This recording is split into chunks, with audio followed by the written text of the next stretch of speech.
Empezamos. Buenas tardes. Hoy tenemos con nosotros a Alberto Cairo. Es para mí un placer y un honor tenerte en esta nueva modalidad. Hace muchos años que colabora con nosotros en nuestros másters y este año es la primera vez que tenemos la oportunidad de hacer un webinar, que creo que es un formato interesante y más directo y más atractivo. Como sabéis, él tiene una larguísima experiencia en temas de infografía, sobre todo en el entorno del periodismo. Y bueno, se trata un poco en fin, de que nos explique un poco su perspectiva después de tantos años de experiencia realizando infografías, teniendo en cuenta que, claro, nosotros lo miramos desde la perspectiva del mundo digital y la posibilidad de utilizar las infografías como elemento adicional para el marketing en contenidos, ¿no? Como siempre, una charla de unos 20, 25, 30 minutos, lo que te sientas cómodo, Alberto, y luego las consultas que podamos hacer. Hoy tenemos estudiantes que vienen de 2 másters y también invitados externos, por lo tanto tenemos un público heterogéneo y, en fin, que ha respondido a la promoción que hemos hecho de tu charla, Alberto, y estamos muy contentos de tenerte a ti en el webinar y también la respuesta que he tenido por parte de los participantes. En fin, sin nada más de preámbulo, te paso la palabra. Bueno, pues venga, voy a empezar a compartir aquí mi pantalla para que veáis lo que estoy viendo. He preparado una especie como de pequeña presentación que ya la he compartido y la recibiréis en formato PDF, con algunos ejemplos del tipo de trabajo que realizo y a lo que me dedico y lo que enseño y tal. Yo básicamente de lo que doy clase en la Universidad de Miami es de cómo crear infográficos y también visualizaciones de datos, que son dos cosas que son básicamente complementarias, ¿no? Entonces, en esta primera pantalla, por ejemplo, estáis viendo algunos ejemplos, pantallazos, digamos, imágenes de gráficos que que diseñaron estudiantes míos aquí en la Universidad de Miami. Pues a veces les pido que hagan explicaciones visuales basadas en ilustraciones. Hicimos un proyecto sobre varios estudios sobre tiburones blancos que otros profesores de la Universidad de Miami están realizando. Entonces, mis estudiantes tomaron esos estudios y los transformaron en infográficos que explicaban los resultados de esos estudios, ¿no? A veces los gráficos no tienen ningún tipo de elemento ilustrado, a veces son simplemente representaciones de datos. En esos casos le llamamos visualización de datos, ¿no? Es transformar los datos cuantitativos en formas gráficas diferentes, ¿no? Luego explico un poquito más con claridad lo que quiero decir. Bueno, yo doy clase en la Universidad de Miami, como os decía antes, en 2 programas diferentes, en el programa de periodismo y luego en otro que tenemos que se llama programa de medios interactivos. Entonces, les doy clase a una variedad muy grande de estudiantes. Muchos de ellos van a ser periodistas, pero también tengo estudiantes que vienen de marketing, que vienen de relaciones públicas, que vienen de la escuela de negocios, por ejemplo, también, de economía, de ciencias. Tengo estudiantes de orígenes muy variados, todos ellos queriendo aprender cómo comunicarse de forma más eficaz por medio de gráficos de tipo diferente, ¿no? Colaboro con científicos también a través de un centro aquí en la universidad que se llama el Centro de Ciencias Computacionales, en el que científicos de áreas diversas se reúnen para resolver problemas principalmente basados en datos, y yo soy el director del programa de visualización ahí, entonces ayudo a científicos de orígenes diversos también a comunicarse y a explorar datos por medio de visualización. Pero, como os decía en la introducción, o sea, yo no empecé mi carrera como profesor, yo empecé mi carrera como profesional y continúo haciendo bastante trabajo profesional de infografía. Entre el 2000 y 2005 fui director de infografía del Mundo.es, de la página web del diario El Mundo, y en aquella época, pues lo que veis ahora mismo en pantalla son varios pantallazos de varios proyectos que realizamos entre mi equipo y yo durante aquellos años. Hacíamos cosas sobre ciencia, por ejemplo, sobre deportes, ¿no? Esto es una especie como de explicación visual del tiro con arco. Lógicamente, el 11 de marzo en 2004 nos afectó mucho. Yo estaba en la redacción, hicimos una animación interactiva de pues, dónde explotaron los trenes, en las estaciones, etcétera. Todo eso reconstruido a partir de la evidencia que pudimos recoger de la policía y de observaciones, ¿no? Porque la infografía y la visualización de datos yo no la concibo, bueno, yo y otra gente que trabaja también en este campo, no la concebimos como un campo eminentemente artístico o eminentemente de diseño. El diseño y el arte son simplemente herramientas para la comunicación efectiva. Nosotros a la infografía le llamamos periodismo. Yo soy periodista de formación y continúo, lo único que en vez de comunicarme solamente a través de palabras, ya sea habladas o ya sea escritas, me comunico a través de combinaciones de elementos visuales y elementos textuales para comunicar esos mensajes, ¿no? Luego me fui a dar clase a Estados Unidos y después de estar un tiempo en Estados Unidos me fui a Brasil a vivir 3 años a la ciudad de São Paulo y allí estuve trabajando para una organización que se llama la Red Globo, que es el grupo de comunicación más grande de América Latina, y ellos tienen una división de revistas, tienen como 13 o 14 revistas y yo era el director de infografía, visualización y multimedia de todas las revistas. Pero principalmente trabajaba para la revista principal del grupo que se llama Época, que es una revista de información general semanal que vende pues unos medio millón de ejemplares a la semana o algo así. Todo en Brasil es muy grande, incluyendo las ventas de las revistas de información, ¿no? Y como podéis ver aquí, pues continuó haciendo infografías como las que hacía en el mundo, ¿no? Muy ilustradas, basadas pues, en ilustraciones, cortes de objetos, animaciones en 3D, etcétera. Pero ya me estaba interesando, desde hacía algunos años ya me venía interesando más por este otro tipo de gráfico que no es pictórico, que no representa ningún objeto del mundo real, sino que se basa en la representación visual por medio de objetos abstractos como gráficos estadísticos de datos, ¿no? Eso es lo que llamamos visualización de datos. Y hoy en día, además pues de dar mis clases aquí en la universidad, pues la mitad de mi tiempo de la semana lo dedico a la universidad, la otra mitad de mi tiempo lo dedico a trabajo como consultor y también como diseñador, ¿no? Tengo varios clientes en Estados Unidos, algunos pequeños, otros grandes.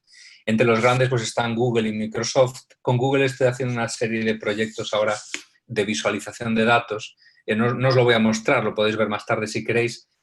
Google tiene un servicio que se llama Google Trends, Google Tendencias, que os permite ver las tendencias de búsqueda de diferentes términos, etcétera. Los podéis comparar.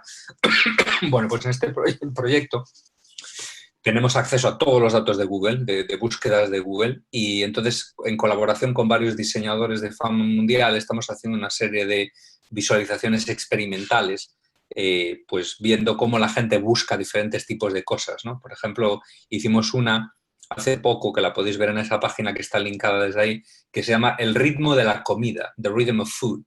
Y lo que muestra es que las búsquedas por diferentes tipos de comida, diferentes tipos de ingredientes, diferentes tipos de platos y de recetas, esas búsquedas son muy estacionales. Por ejemplo, lógicamente en España la búsqueda por turrón aumenta mucho durante la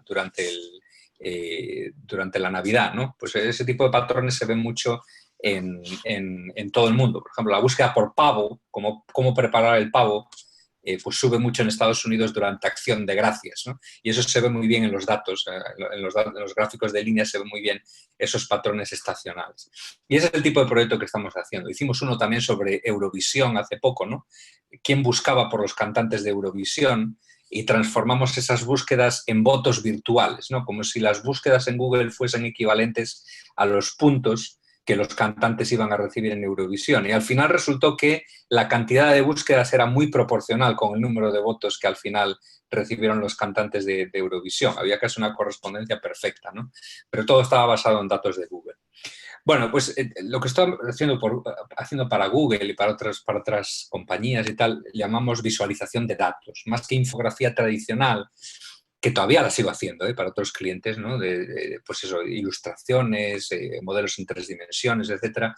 A lo que me dedico más últimamente es a esto de la visualización de datos. La visualización de datos básicamente consiste en mapear datos cuantitativos en objetos, o sea, en propiedades de objetos, ¿no? Si pensáis, por ejemplo, en un gráfico de barras, un gráfico de barras es una representación proporcional de los números, donde las barras son mayores o menores en proporción a los números que están representando, ¿no? Bueno, pues en visualización de datos hay otros muchos métodos de representación.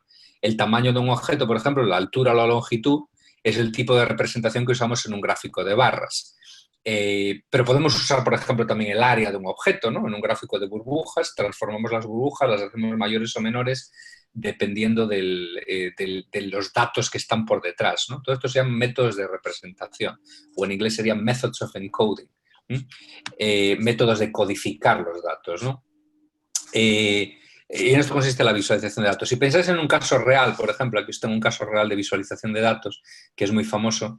Yo si os presento a vosotros, os enseño una planilla de Excel, una tabla de Excel gigantesca, y aquí solo os estoy presentando una pequeña imagen de una pequeña porción de esta planilla de Excel, que son temperaturas globales entre el año 1000 hasta el año 2000. Si os enseño todos comparados con una media, por eso hay datos negativos, ¿no? Grados por debajo de la media o por encima de esa media, ¿no? Si os enseño estos datos por medio de una planilla de Excel, no vais a entender nada. Y aquí es donde entra el poder de la visualización de datos. Para el cerebro humano es muy difícil extraer significado, ver tendencias, ver patrones en los datos, cuando solamente los mostramos de forma numérica, por medio de una tabla, ¿no? Pero si yo, como os decía antes en la visualización de datos, mapeo estos números proporcionalmente a través de objetos, por ejemplo, si transformo todos estos números en una línea que me muestra la tendencia temporal de esos datos, inmediatamente vais a poder ver cuál es la tendencia de esos datos. Es decir, este es un gráfico, uno de los gráficos o visualizaciones de datos más famosas de la historia, se llama el gráfico del stick de hockey, porque tiene la forma de un stick de hockey en horizontal. ¿Cómo es el gráfico? Bueno, en el eje horizontal tienes los años, desde el año 1000 hasta el año 2000. La altura de la línea es las temperaturas globales de esta línea negra. La línea horizontal que tienes aquí es la media de las temperaturas entre el año 61 y el año 90 del siglo XX. Entonces, lo que se ve es que desde el año 1000 hasta el año 1900, más o menos, las temperaturas globales se mantuvieron siempre por debajo de la media del siglo XX. Esta es la media del siglo XX, digamos, ¿no? Las temperaturas siempre estaban por debajo de esa media. Pero después de que empieza la revolución industrial y sobre todo después de que se inventa el automóvil y se empiezan a consumir combustibles fósiles de forma muy abundante, las temperaturas globales comienzan a crecer de forma muy radical, ¿no? De forma muy rápida, ¿no? Entonces aquí lo que estamos representando con esa línea es los datos que teníamos antes, ¿no? Luego veis que por detrás, esto es solo un paréntesis, por detrás es una especie como de área gris.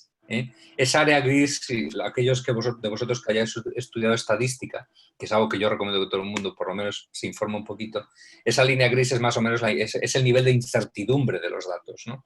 Los datos nunca son precisos, siempre hay incertidumbre alrededor de las estimaciones que hacemos. Bueno, pues ese nivel de incertidumbre o intervalo de confianza, básicamente lo que está representando es que los números podrían ser un poco más altos o un poco más bajos de lo que está representando la línea negra. Y como podéis ver, el margen de incertidumbre es muy grande en el pasado, porque no tenemos datos muy precisos del pasado, y se vuelve mucho más finito, a medida que nos acercamos al presente, esa banda gris se vuelve más finita y más finita, porque el nivel de incertidumbre también se vuelve mucho menor. Tenemos mejores datos en el presente, por lo tanto el nivel de incertidumbre se vuelve mucho menor, ¿no? Bueno, pues de nuevo, comparad lo difícil que era extraer cualquier tipo de historia de estos números presentados en una tabla de Excel y cuán fácil es ver el patrón de la forma del stick de hockey horizontal primero y luego casi vertical, que se ve perfectamente en este gráfico estadístico. La visualización de datos ahora mismo y la infografía, por extensión también, se están convirtiendo en un lenguaje ahora que se está usando en muchísimos ámbitos, en comunicación, en ciencia, en estadística, etc. Y uno de los motivos por los que se está incorporando más y más al mundo de la comunicación en general es porque se ha probado, tenemos evidencia de que la visualización, las tablas, las gráficas estadísticas, los mapas, los diagramas, las ilustraciones explicativas son muy persuasivas. Es decir, hay estudios ya, que es lo que os muestro en esta imagen, hay estudios que muestran que si tú presentas un mensaje de forma textual o de forma verbal a un grupo y le presentas ese mismo mensaje a otro grupo diferente, pero lo haces de forma verbal o textual, pero le insertas gráficas estadísticas o mapas, ese mensaje se vuelve mucho más persuasivo y convincente que el primer mensaje. Es decir, mensajes que incluyan gráficos, explicaciones, visualizaciones de datos, etcétera, son más convincentes, tal vez porque al público inconscientemente la inserción de una gráfica estadística o de un mapa de datos, un diagrama, etcétera, hace que ese mensaje se vuelva, pues, que parece más científico, entre comillas, ¿no? Le da la impresión de que es más científico. Y de hecho eso es algo que se ve en los resultados de estos experimentos. Cuando les preguntan a los lectores que vieron estos gráficos, ¿por qué usted piensa que este mensaje es más convincente? Muchas veces esos lectores responden, bueno, pues que tenía un gráfico y entonces pensé pues, que era más científico y tal, ¿no? O sea, que tenemos prueba de que esto funciona. Claro, esto es peligroso. ¿Por qué es peligroso? Bueno, pues porque hay gente, como yo y muchos otros, que intentamos usar los gráficos de una manera ética, es decir, para informar al público, ¿eh?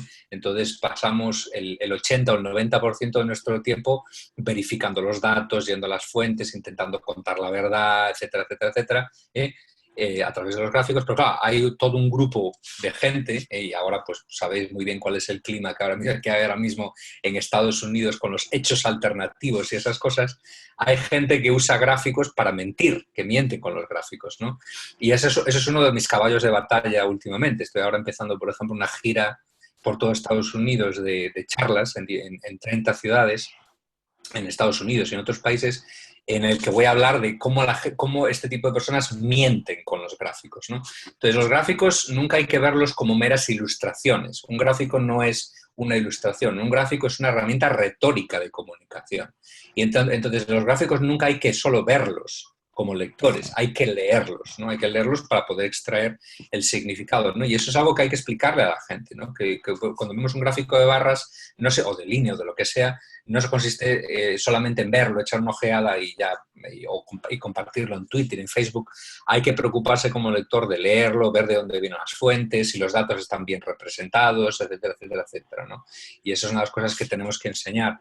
Yo generalmente bromeo que tradicionalmente, no, es medio una broma, ¿no? Pero no es una broma al final, que generalmente en las escuelas se enseña a la gente alfabetización verbal y textual, pero no se enseña tanto la alfabetización numérica, es decir, razonamiento por medio de números, y la alfabetización gráfica, es decir, no se les enseña a los niños cómo leer imágenes bien, y eso es peligrosísimo, porque las imágenes, de nuevo, son objetos retóricos, son como texto, hay que aprender a leerlas para poder interpretarlas correctamente. Bueno, los medios de comunicación también están usando visualizaciones e infografías más y más. Aquí en Estados Unidos, por ejemplo, una de las áreas que más está creciendo, una de las pocas áreas que todavía continúan creciendo en el mundo del periodismo es precisamente la visualización de datos y la infografía. Periodistas que sepan manejar datos y que sepan programar un poquito y transformar esos datos en gráficos estadísticos y mapas van a tener trabajo prácticamente seguro.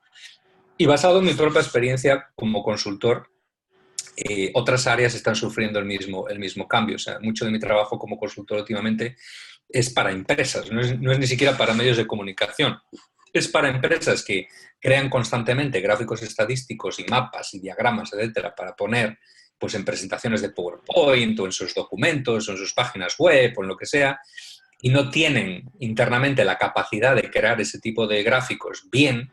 Entonces me llaman a mí y a gente como yo para ir a dar charlas o para dar consultorías o para darles programas de formación para enseñarles principios de visualización efectiva. Por cierto, lo que os estoy mostrando ahora mismo en pantalla es un gráfico que publicó el Wall Street Journal aquí en Estados Unidos, que es uno de mis gráficos preferidos de los últimos años. Lo podéis visitar luego haciendo clic en este link. No sé si oísteis que aquí en Estados Unidos hay padres que no les ponen a sus hijos las vacunas según el calendario recomendado, y lo hacen porque piensan que las vacunas son poco seguras o que las vacunas provocan autismo, todos estos mitos alrededor de las vacunas, todos ellos que se han probado completamente mentira. Las vacunas son seguras al 99,9%. Siempre hay un 0,1% de problemas, lógicamente, pero eso es como si sales a la calle y te cae un ladrillo en la cabeza. Eso no es un motivo para no salir a la calle, ¿no? Y luego se ha probado que no hay ningún tipo de vínculo entre las vacunas y el autismo ni ningún tipo de enfermedad. Bueno, pero el caso es que el Wall Street Journal quería probar que las vacunas son seguras y no solo eso, sino que son efectivas, han sido históricamente efectivas para eliminar ciertas enfermedades, como por ejemplo el sarampión, y creó una serie de gráficos como esto. ¿Cómo se lee este gráfico? Parece muy complejo al principio, pero una vez que entendés cómo leerlo es súper simple de leer. Esto se llama un mapa de calor o heat map. Cuanto más intenso es el color, mayor es el número que representa, ¿no? Cuanto más rojo, más gente, ¿no? ¿Y qué es la gente? Bueno, pues si os fijáis, en el eje horizontal son los años, desde el año 1930 al año 2000. Entonces son las décadas, los 30, los 40, los 50, los 60, los 70. Y luego el eje vertical son los estados de Estados Unidos, ¿no? Estados Unidos está dividido en 50 estados. Entonces cada cuadradito que tenéis aquí corresponde a un estado, un año. Y la intensidad de color es la cantidad de gente, la cantidad de casos de sarampión, en este caso, por cada 100.000 habitantes. Cuanto más rojo, más casos. Y como veis, hay un patrón clarísimo de antes y después. Es decir, en el pasado había un montón de casos de sarampión y a partir de los años 60 el sarampión prácticamente desaparece del mapa. No hay poquísimos casos de sarampión. ¿Por qué? Porque en el año 62 o 63 se empezó a aplicar la vacuna del sarampión de forma constante, ¿no? Imaginaos estos datos representados de nuevo en una planilla de Excel. Sería completamente imposible de leer nada. Pero cuando mapeas esos números, cuando transformas esos números en una representación proporcional, en este caso la intensidad del color, más intenso, mayor número de casos, menos intenso, menos número de casos, inmediatamente tu cerebro visual interpreta esos patrones de forma muy rápida y de forma bastante precisa en muchos casos, ¿no? Os he traído aquí algunos otros ejemplos para que los veáis más tarde. Por ejemplo, hay un centro, a vosotros que os interesa el marketing y la comunicación efectiva, etcétera, hay un centro de investigación aquí en Estados Unidos que se llama el Pew Research Center, que hace investigaciones demográficas y culturales en Estados Unidos y usa gráficos estadísticos y mapas constantemente, ¿no? Y es una buena fuente de inspiración, porque los gráficos que hace son relativamente sencillos, pero están muy bien hechos y muy bien organizados y tienen muy buen estilo, etcétera, etcétera. Esto os lo digo por si alguna vez a alguno se os ocurre comenzar a aprender un poco sobre infografía o sobre visualización de datos. Una de las mejores técnicas que yo les recomiendo a todos mis estudiantes es copiar a alguien sin ningún tipo de vergüenza. O sea, copiar no quiere decir plagiar, lógicamente, ¿no? Pero copiar en el estilo, es decir, tú tomas un modelo de referencia, por ejemplo, a mí me gusta mucho el New York Times, por ejemplo, no, me gusta mucho el Pew Research Center, y no sé nada de infografía, pues el primer paso puede ser simplemente empezar a copiar un poco el estilo del Pew Research Center, en cuestión de tipografías, de colores, etcétera, la forma en representación de los datos, fijarse mucho en cómo lo hacen e intentar copiar eso, ¿no? Y a partir de ahí uno pues puede desarrollar su propio estilo. Y otra cosa que os quería contar hoy es que la visualización, todas esas cosas, no se usa solamente para comunicar. Vosotros que vais a trabajar también en, pues, no sé, en análisis de redes sociales o en marketing, etcétera, la visualización es una herramienta muy importante también para la exploración de los datos. Cuando se explica exploración de los datos y análisis en clases de analíticas, muchas veces se recurre a herramientas como Excel, que es una herramienta fantástica, pero que en general le sirve a uno solo para extraer números, es decir, para calcular medias, para calcular desviaciones típicas, es decir, representaciones numéricas que le dicen a uno cuál es la forma de los datos. Bueno, pues hay una técnica complementaria que está basada en visualización que se llama exploración de los datos, exploración analítica de los datos, en inglés sería Exploratory Data Analysis, sería analítica exploratoria de los datos. Y se basa en visualización. Y esa es una de las técnicas que yo enseño también en mis clases. Y os voy a enseñar solamente un pequeño ejemplo de lo que quiero decir. Esto es una tablita de datos que yo me bajé. La voy a abrir con una herramienta gratuita, que la podéis bajar de internet si queréis, que se llama Insight, con una Z.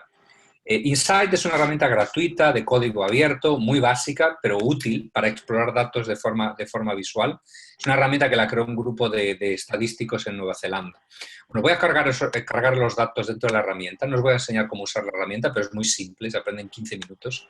Estos datos que tengo aquí son datos de calidad de las escuelas en Miami. Yo vivo en la ciudad de Miami y cuando me vine a vivir aquí, pues una de las cosas de las que yo me quería informar es sobre la calidad de las escuelas en Miami, ¿no? Entonces me fui aquí hay una ley de transparencia de datos muy fuerte, entonces todos los datos, o casi todos los datos que los gobiernos, tanto federal como locales, generan, los tienen que poner a disposición del público. Es decir, yo tengo acceso a los datos de todas mis escuelas de aquí. Entonces yo quería ver la calidad de las escuelas de Miami para hacer una pequeña exploración. Mis hijos van a una escuela pública, entonces quería ver la calidad de esas escuelas, etc. Entonces me fui al portal de las escuelas de Miami-Dade y me bajé esta base de datos.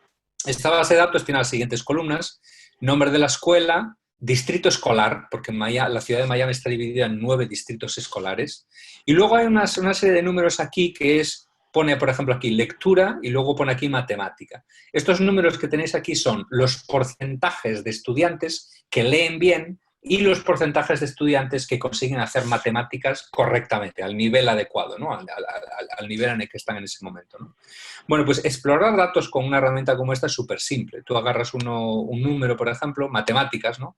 Y me lo llevo para acá, lo dejo caer aquí, e inmediatamente esto me crea un gráfico que se llama un histograma, que te muestra cada uno de esos puntitos representa una escuela.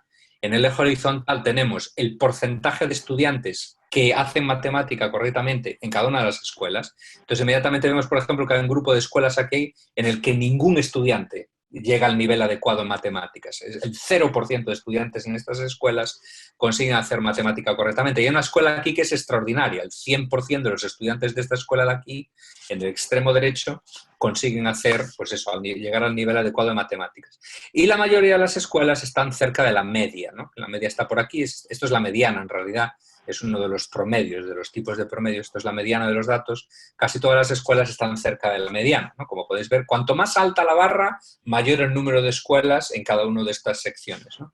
Entonces, en la mayoría de las escuelas, alrededor del 40% y el 65% de los estudiantes llegan al nivel adecuado de matemáticas. Podríamos hacer lo mismo con lectura, o podemos comparar matemáticas con lectura, ¿no? Por ejemplo, puedo agarrar coger la variedad lectura, la variable lectura, porcentaje de estudiantes que leen bien, y la dejo caer aquí. Inmediatamente el programa lo que me crea es lo que se llama un gráfico de dispersión. El gráfico de dispersión es un gráfico que se usa para explorar la correlación entre dos variables. En el eje horizontal tenemos la lectura, en el eje vertical tenemos la matemática, y cada uno de esos puntitos representa una escuela.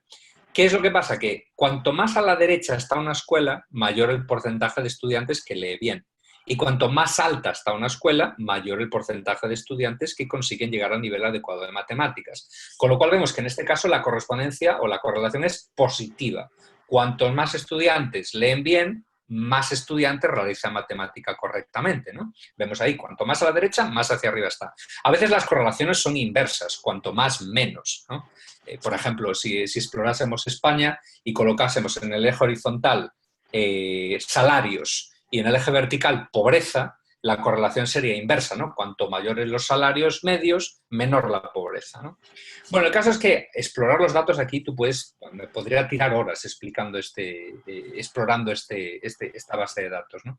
Pero luego lo que hice fue, en este mismo programa, fue dividir los datos por distritos escolares, porque la ciudad de Miami está dividida en 9 distritos escolares. Lo voy a hacer aquí para que veáis rápidamente qué es lo que pasa. Al dividirlos, porque ahora mismo estamos viendo todas las escuelas de Miami todas juntas en el mismo gráfico, ¿no? Pero luego, al dividirlo por distritos escolares, las formas de cada uno de estos diagramas de dispersión es muy diferente. Lo voy a abrir en la diapositiva para que lo veáis más claramente. Fijaos, estos son los gráficos que me aparecieron, ¿no? En ese programita. Aquí tenéis los nombres de los distritos escolares: distrito 1, distrito 2, distrito 3, todos estos son áreas de la ciudad de Miami. 4, 5, 6. Y aquí ya se empiezan a ver cosas muy diferentes. El distrito número 1, por ejemplo, en el distrito número 1, en la mayoría de las escuelas, la mayoría de estudiantes no leen bien y la mayoría de los estudiantes no llegan al nivel adecuado de matemáticas. La mayoría de las escuelas están en el cuadrante inferior izquierdo, lo que quiere decir que menos del 50% leen bien y menos del 50% realizan matemáticas adecuadamente, con una excepción, ¿vale? Para esto sirve la visualización. Vemos, por ejemplo, hemos visto una posible historia en los datos, ¿no? Vemos que hay un distrito escolar en el que la mayoría de las escuelas son relativamente malas, con una excepción. Hay una escuela muy buena en un distrito relativamente malo. ¿Por qué? No lo sabemos todavía, no sabemos cuál es el motivo, pero hemos descubierto algo, una pista para poder luego continuar buscando más datos, ¿no? Y luego el distrito número 3 es todo lo contrario. Todas las escuelas están en el cuadrante superior derecho, lo que quiere decir que una mayoría de estudiantes leen bien y una mayoría de estudiantes llegan al nivel adecuado de matemáticas. Y no hay escuelas con una minoría de estudiantes que lean bien, ¿no? Y luego el distrito número 7 es casi como la imagen reflejada del distrito número 1, es decir, la mayoría de las escuelas están en el cuadrante superior derecho. Muchos leen bien, muchos hacen matemática bien, pero luego hay una escuela aquí abajo que se ha quedado atrás, en la que una minoría de estudiantes leen bien y una minoría de estudiantes realiza matemática correctamente. Bueno, no os voy a aburrir porque esto me podría tirar horas explicando esta base de datos, pero luego lo que hice fue comparar la calidad de las escuelas, o digamos el desempeño de los estudiantes de estas escuelas con niveles económicos. Creé un gráfico en el que se representan los niveles económicos de la ciudad de Miami. Esto es un mapa de la ciudad de Miami. Cuanto más oscuro el verde, mayor la renta media de las familias, y cuanto más claro, menor la renta media de las familias. Y luego en naranja tenéis los límites de los distritos escolares, ¿no? Entonces se ve perfectamente, por ejemplo, que en el distrito número 1, que es donde tenemos un montón de escuelas relativamente malas, eso está en un área de renta relativamente baja. Distrito número 2 también es un área de renta baja. Distrito número 3 es un área de renta alta, porque esto es Miami Beach. Lo que todo el mundo se imagina cuando piensa en Miami, piensa en la playa y tal. Pues esto es solo aquí, en esta área de aquí. Todo el resto de Miami es un área gigantesca que nosotros no vamos a la playa casi nunca, porque vivimos más o menos por aquí, como a 45 minutos de la playa, ¿no? Y luego tenemos el distrito es el número 7, que es donde yo vivo por aquí, en el que la mayoría de las escuelas son muy buenas. Con una excepción, que creo que está por aquí abajo, en este sector que tenemos aquí de nivel económico bajo, ¿no? Y esto se ve, lo que nos está permitiendo esta visualización, que no la publiqué en ningún sitio, es una visualización que yo hice para interpretar los datos, para explorar los datos. Lo que nos revela es un fenómeno clásico en Estados Unidos, que es que Estados Unidos es una sociedad muy desigual porque hay una relación muy clara entre nivel económico y nivel educativo, incluso en las escuelas públicas, porque las escuelas públicas se financian en gran medida por los impuestos que uno paga. O sea, no es como en España que uno paga sus impuestos y luego el gobierno asigna, digamos, los gobiernos regionales asignan el dinero más o menos equitativamente en todas las escuelas. Aquí es un poco diferente el sistema. Mis impuestos van a mi escuela. O sea, los impuestos que yo pago por mi casa, porque las escuelas se financian a través de los impuestos de la propiedad. Entonces, los impuestos que yo pago por mi casa de aquí van directamente a la escuela de mi distrito. Y claro, como yo tengo una renta media alta y la gente que vive a mi alrededor también tiene una renta media alta, la escuela de mi distrito, que es pública, está mucho mejor financiada que la escuela de otro distrito que es mucho más pobre, donde la gente paga mucho menos de impuestos, ¿no? Entonces estamos viendo, digamos, la prueba de algo que ya sabíamos. Yo había oído todo esto, pero ahora lo estoy visualizando. ¿Por qué lo estoy visualizando? Porque quiero descubrir a ver si eso es verdad o no, ¿no? Si existe esa correspondencia, ¿no?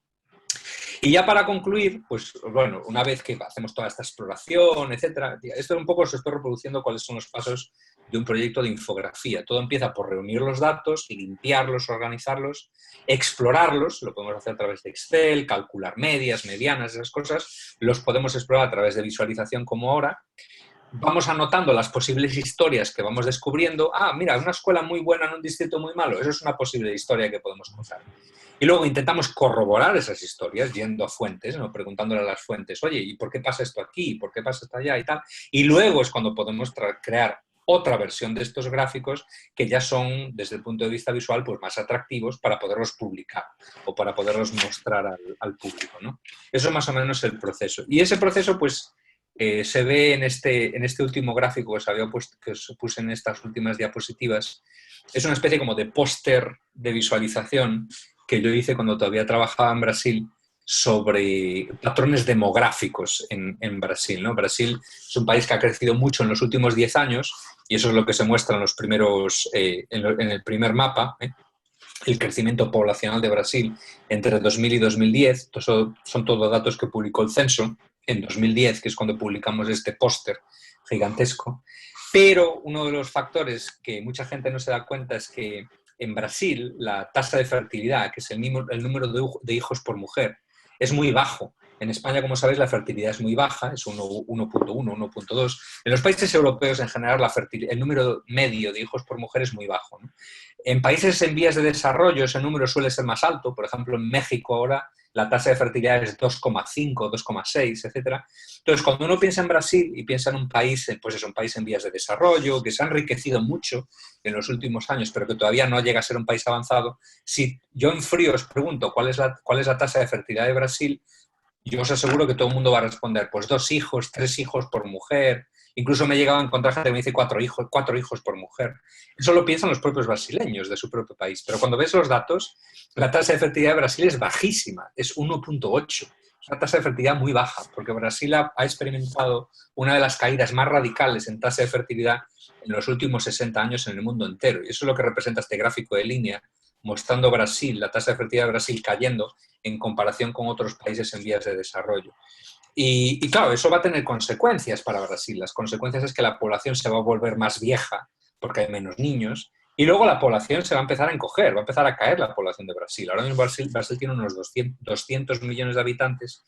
Está previsto que la población de Brasil continúe aumentando hasta 230 millones de habitantes y luego se empieza a caer. Si Brasil no empieza a aceptar más inmigrantes, la población de Brasil se va a empezar a encoger. Y claro, eso presenta un problema. ¿Cuál es? Que Brasil tiene, pues como España, pues tienes sistema público de pensiones, sistema público de sanidad. Si tienes poca base laboral que pague por los jubilados, lógicamente el sistema va a quebrar, se va a romper, ¿no? Entonces, ¿cómo Brasil se puede enfrentar a esa situación, ¿no?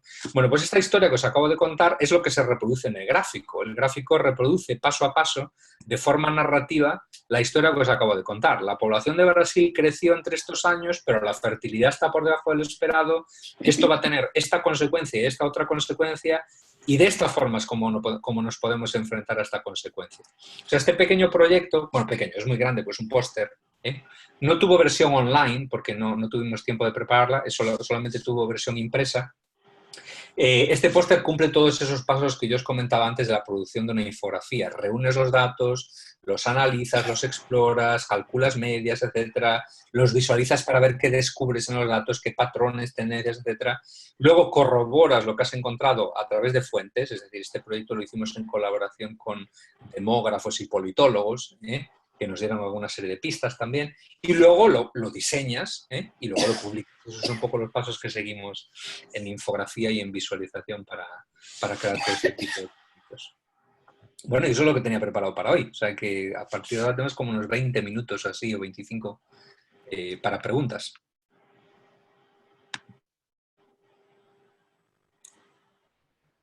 Estás... no te oigo, no oigo a nadie. Creo que estáis todos en mute.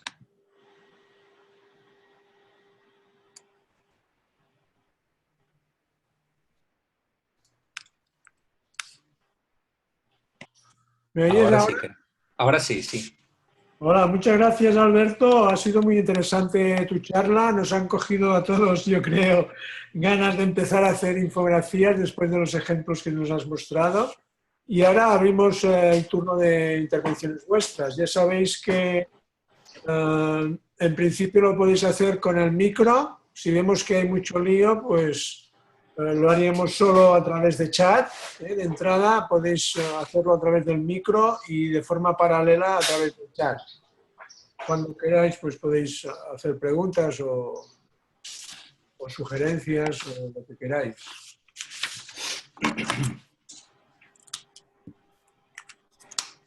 Hola. Hola. ¿Me oyes? Sí, sí. Sí que me oyes. ¿Cuánto tiempo se puede dedicar para hacer un proyecto como el de Brasil, por ejemplo? Ese llevó bastante tiempo, porque ese nos llevó como unos 6 o 7 días para terminarlo. Porque varios de los días los dedicamos a limpiar los datos. Solamente en bajarse los datos del censo, a pesar de que el censo de Brasil te da los datos bien organizados, aún así hay que verlos, ¿no? Hay que explorarlos. Entonces, 1 o 2 días lo pasamos en simplemente limpiar los datos en Excel, ver lo que encontrábamos y tal. Otro día lo pasamos en pensar cuál era la posible narrativa que los datos escondían, ¿no? Porque la narrativa no consiste solo en inventarse una narrativa y luego buscar los datos que confirmen en esa narrativa. El caso es extraer la narrativa de los propios datos, que es el sistema inverso. Hay que ver lo que los datos te cuentan y luego lo construyes eso, la narrativa sobre eso. Eso nos llevó 1 o 2 días también. Hubo una serie de discusiones, etcétera, ¿no?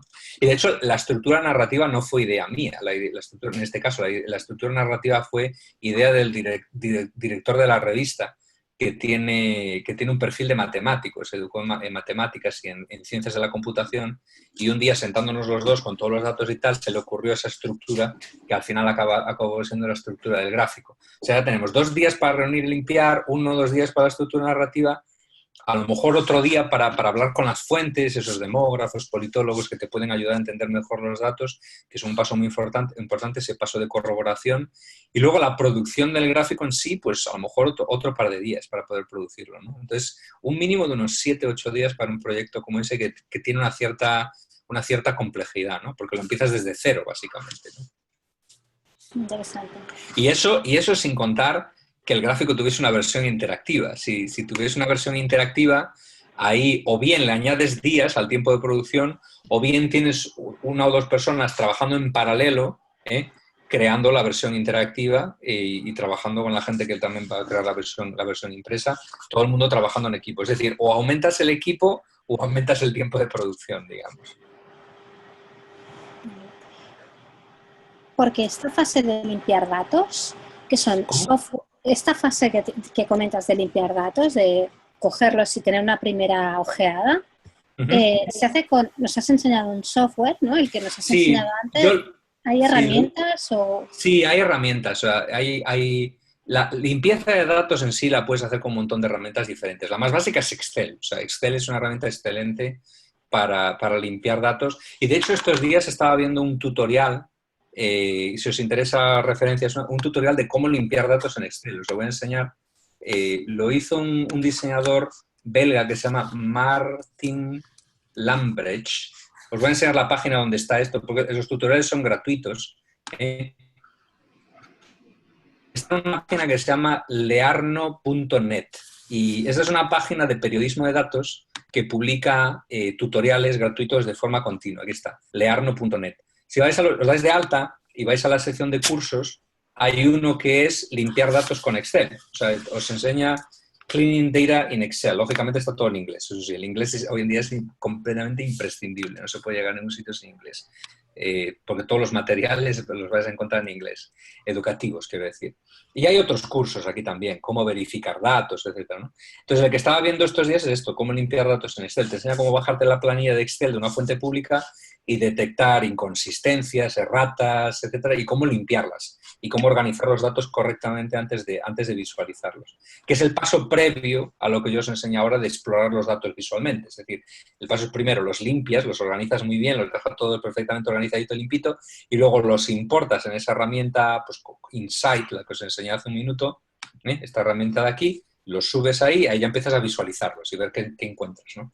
Pero Excel también es una herramienta de exploración, porque Excel te permite fácilmente calcular estadísticas importantes, pues como la media, la desviación típica, la mediana, la moda, los índices de correlación, ese tipo de variables. Herramientas como Insight no te lo permiten hacer, lo tienes que hacer a través de Excel. También se puede hacer a través de lenguajes de programación, pero eso ya es un poquito más avanzado.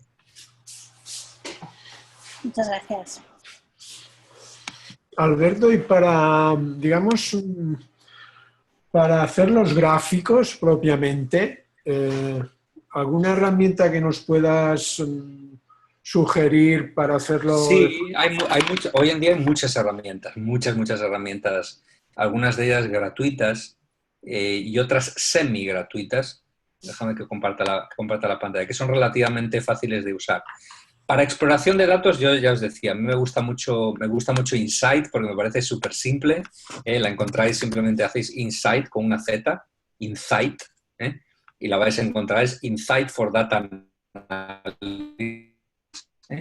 Hacéis clic ahí, os la bajáis, os la instaláis y es súper rápida de aprender. Yo 10, 20 minutos es lo que me lleva a aprender esto. Tienen tutoriales en la propia página sobre cómo usarla y tal. Esa es una posibilidad. Hay una herramienta que se está volviendo muy popular hoy en día también, que no es gratuita, pero que tiene una versión gratuita, que se llama Tableau. Tableau es una herramienta para análisis de datos de negocios, de business intelligence, pero se puede usar para cualquier otro tipo de propósito, creación de visualizaciones y tal. Tableau es más compleja que Insight, pero también es mucho más poderosa. Le permite a uno explorar datos y hacerlo de forma interactiva. Además, puedes hacer clic en cada puntito que te aparece en el gráfico, ¿no?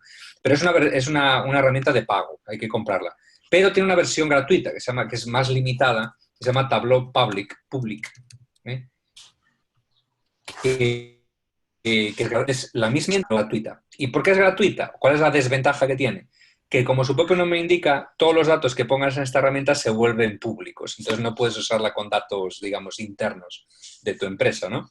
Pero si es simplemente para aprender y para educarte en visualización, es una herramienta estupenda, porque te la bajas gratuitamente, subes tus datos y te pones a visualizarlos. Y hay un montón de tutoriales de cómo usar Tableau en YouTube, un montón de tutoriales. En español algunos también, ¿no? Entonces, para datos estadísticos, Tableau, Insight, hay una herramienta de Microsoft que se conecta lógicamente muy bien con Excel, que hace cosas parecidas a Tableau y también es gratuita, se llama Power BI, que es Power Business Intelligence, ¿no? Y es muy parecida a Tableau. También es una herramienta de visualización de datos gratuita, ¿eh? Lo único que tienes que hacer es darte de alta. Solo funciona en PCs, esa es la desventaja. Yo tengo un Mac, entonces para poder usar Power BI tuve que hacer una partición en mi disco duro, instalar Windows y así puedo usar Power BI en esa partición. Y luego, esto es para exploración, digamos, ¿no? Y te permite crear dashboards de negocios, etc. Ahora, herramientas más infográficas, hay una herramienta que es muy famosa que se llama Infogram, que es bastante limitada, pero bueno, para hacer cosas simples está bastante bien. Infogram es infogr.am, Infogram. La encuentro muy fácilmente, también es gratuita hasta un punto, creo que te permite crear una serie de gráficos gratuitamente y luego, si intentas usarla constantemente, luego tienes que pagar, tienes que darte de alta, lógicamente. Tienes Infogram. Hay una herramienta española que está muy bien, que se llama Quadrigram, con Q, Quadrigram. Aquí la tenéis, Quadrigram, que es muy poderosa, pero de nuevo es también modelo freemium. Dejan usar todo punto, pero luego, si quieres usarlo ya más profesionalmente, pues tienes que pagar por la suscripción, ¿no? Quadrigram sería otra. Y luego una clásica, que es relativamente simple de usar, que se creó hace tiempo ya, se llama Data Wrapper. Wrapper como envoltorio, wrapper. Es Data Wrapper, aquí lo tienes con W.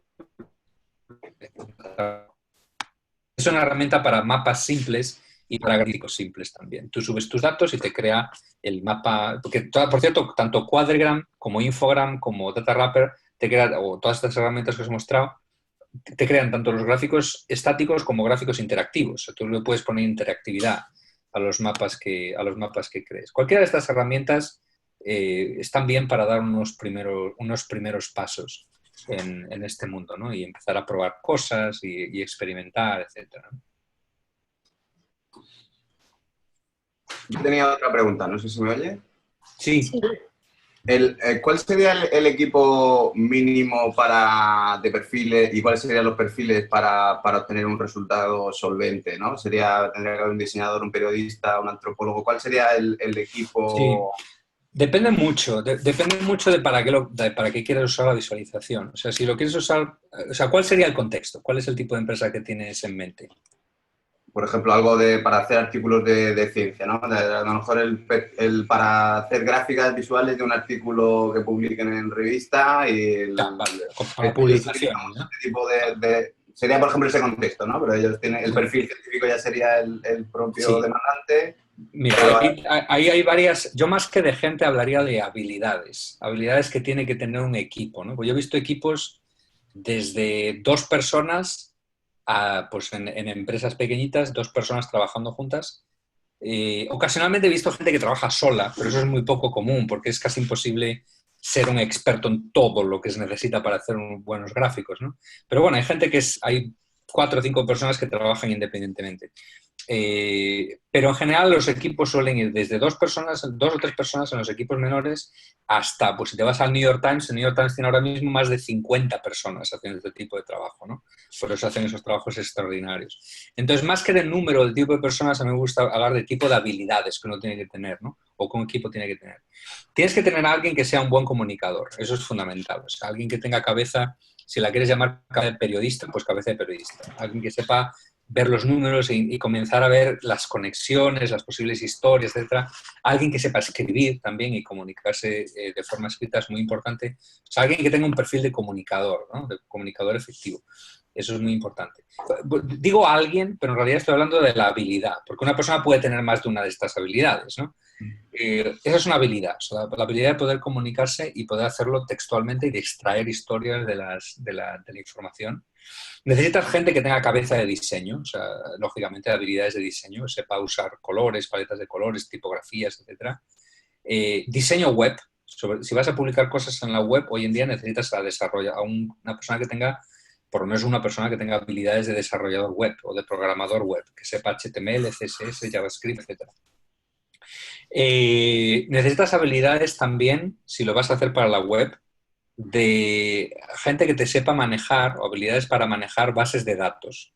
Porque Excel es solo el comienzo, ¿no? Luego tienes que meterte ya en el mundo ya de las bases de datos, conexiones con APIs, etcétera, que eso es un mundo ya mucho más complejo al que yo mismo no llego. Yo no llego a eso. Siempre que tengo que meterme un poco más complejo en datos que no consigo procesar a través de Excel o de R, que es un lenguaje de programación, yo contrato a alguien que me ayude, o sea, lógica, en todas estas cosas. Pues eso, gente que te ayude a manipular los datos a través de bases de datos y gente, la habilidad también de interpretar esos datos. Es decir, necesitas dentro de un equipo una habilidad de estadística, o sea, de ciencia de datos, que es el data science, que es digamos, el término de moda hoy en día, pero que no deja de ser habilidad de razonamiento estadístico. Gente que sepa pues un poquito de técnicas cuantitativas, de cómo se analizan las cosas, de para qué sirve cada método estadístico y cómo usarlo, etcétera, etcétera, etcétera, ¿no? Y eso son un poco las habilidades más o menos que yo diría que son lo mínimo. Entonces, y el desarrollador tendría que tener un perfil de Java y ese tipo, porque no simplemente web. No Java, más bien perfil de desarrollador web, que es HTML, CSS y todas las bibliotecas de JavaScript que se te pongan por delante. Desde D3 hasta Node.js, 3.js, hay un montón de... Hoy en día JavaScript es el lenguaje de la visualización para Internet. Si la quieres hacer para la web, tienes que tener unos conocimientos de HTML, CSS y JavaScript. Para que sea interactiva y demás. Para que sea interactiva, efectivamente. Hay muchas herramientas, como esta que te estoy mostrando ahora, Data Wrapper y todas las anteriores, Quadriga, todas estas, que te permiten hacer gráficos interactivos, pero claro, las herramientas te facilitan tanto como te limitan, ¿no? O sea, solo consigues hacer lo que la herramienta te deja hacer. Si quieres hacer gráficos que son más personalizados, como los que publican el New York Times o el Washington Post, o en medios españoles, pues no sé, el Confidencial, etcétera, todos esos gráficos no los suelen crear con este tipo de herramientas, los suelen programar directamente en HTML, CSS y JavaScript. Que, por cierto, yo es algo que yo no sé hacer bien. O sea, yo cuando quiero hacer algo que se sale un poco de lo común, de lo que estas herramientas permiten hacer, pues yo ni pierdo el tiempo poniéndome a programar yo mismo. O sea, yo lo que hago es la estructura del gráfico, digamos, la dibujo en programas como Adobe Illustrator y tal, hago una especie, pues esto es como la visualización se tendría que ver. Y luego se lo paso a un programador que me lo programe, que es una forma de trabajo mucho más eficiente. Hoy en día es muy difícil trabajar en solitario, hay que trabajar en equipos desde pequeñitos hasta muy grandes. Gracias. Una cosilla, ¿sabes de algún link o algo de alguno de estos gráficos interactivos de los que estáis hablando para que se pueda ver, que sea vía online o algo de esto? ¿Qué tipo de gráfico querrías ver? Pues no sé, como es de que estáis comentando ahora, de un gráfico que sea interactivo, que el propio usuario que esté en la web pueda interactuar sobre él. Sí, hay muchos. Fíjate, hay uno, déjame ver si te voy a dar un ejemplo. Mira, hay uno que hizo el New York Times hace tiempo que se llama el mapa de los dialectos. Si buscas Dialect Map New York Times, ese es el mapa de los dialectos. Esto es aquí está. Esto es la búsqueda que tienes en Google y es el primer resultado. Dialect Map New York Times, o New York Times Dialect Quiz o lo que sea. Esto es un gráfico que hizo un proyecto que hizo New York Times hace tiempo, que empieza... ¡Ay! No me está funcionando, lo tengo que abrir en Safari, déjame un segundo. Mi Chrome por algún motivo no me deja abrir el New York Times. Es un proyecto que hizo el New York Times hace tiempo, que te permite ver, te hace preguntas, ¿no? ¿Cómo pronuncias ciertas cosas en inglés o cómo dices ciertas cosas en inglés? Y en función de las respuestas que das, vaya, no me lo voy a dejar abrir. Bueno, lo puedes ver si lo buscas después. Básicamente lo que te muestra es, dependiendo de cómo pronuncies o digas ciertas cosas en inglés, te crea un mapa interactivo de este estilo, en el que el color rojo, la intensidad del rojo del azul, es la probabilidad de que vivas en un área determinada. Es decir, si tú al final de navegar el proyecto te cuentas con un mapa como este, quiere decir que el proyecto predice que vives probablemente en esta zona de Texas. ¿Y cómo hace esa predicción? A partir de cómo dices cosas, de cómo pronuncias cosas en inglés, ¿no? Es un proyecto súper interesante. Y luego, el clásico podría ser también los resultados de las elecciones, ¿no? Presidential Election Results, Washington Post. Voy a buscar los del Washington Post, por ejemplo, ¿no?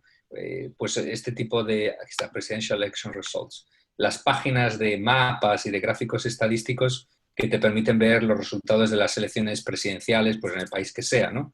Por ejemplo, esto es el que hizo el Washington Post después de las elecciones últimas aquí en Estados Unidos, que es completamente interactivo. Puedes ver cualquier lugar, por ejemplo, tenemos Florida, luego puedes hacer clic en un área y hace zoom para ver los resultados en Florida. Ahora está cargando los datos, por eso Florida está en gris, está cargando los datos poco a poco. Mi conexión está un poquito lenta, pero en un momento me va a mostrar los resultados en todas las regiones. Entonces puedes ver, por ejemplo, que donde yo vivo, que es aquí abajo, es un área mayoritariamente demócrata. Pero el motivo por el que el Partido Republicano gana en Florida es porque el norte del estado de la Florida es muy conservador. Es el sur que es muy progresista, el norte es muy conservador. Y acabó ganando Trump, ¿no?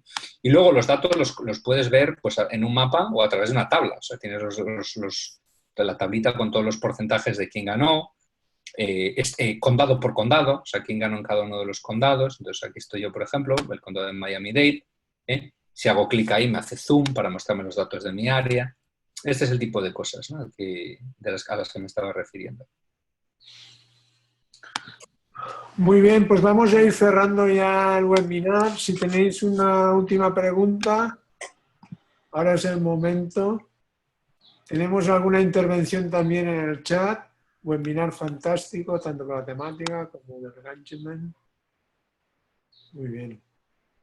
Bueno, muchas gracias, Silvia.